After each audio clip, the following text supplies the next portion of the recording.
la démarche marketing. Alors, qu'est-ce que la démarche marketing? Eh bien, c'est un processus suivi par une entreprise pour mettre en œuvre une politique marketing. C'est un processus en 4 étapes qui s'opère de façon continue. Ça veut dire qu'on recommence à la première étape dès que la 4e est achevée. On va donc étudier chaque étape de cette démarche. Première étape, l'analyse du contexte. Alors, pour analyser le contexte, on va étudier les données tout d'abord en interne. On va aller voir ce qui se passe dans l'entreprise pour l'étudier à la loupe.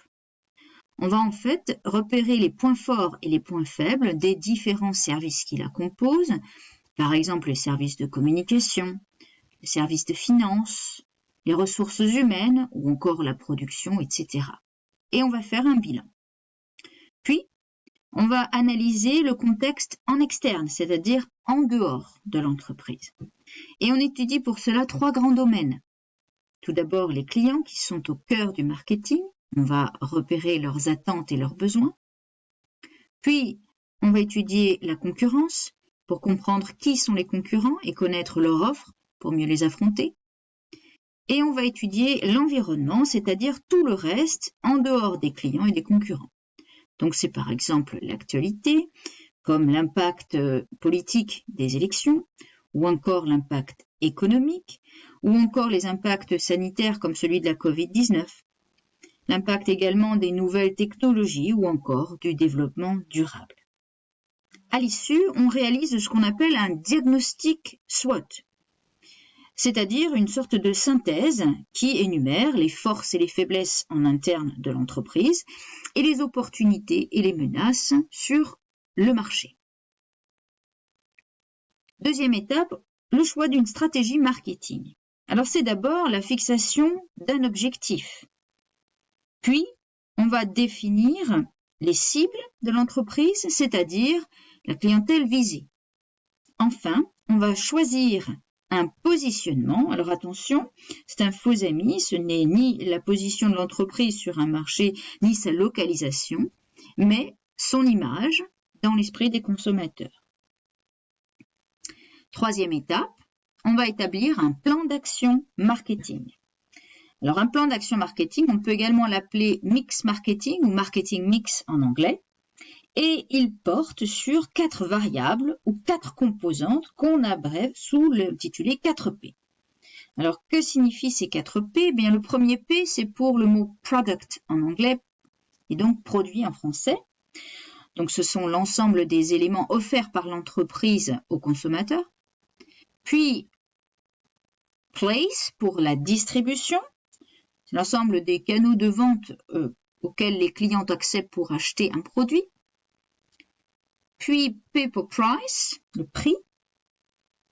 Et dernière variable, promotion, qui signifie la communication. Donc ce sont toutes les formes de communication pour faire connaître les produits vendus par l'entreprise. L'ensemble de ces 4 composantes constitue le marketing mixte. Et enfin, dernière étape, le contrôle et la correction.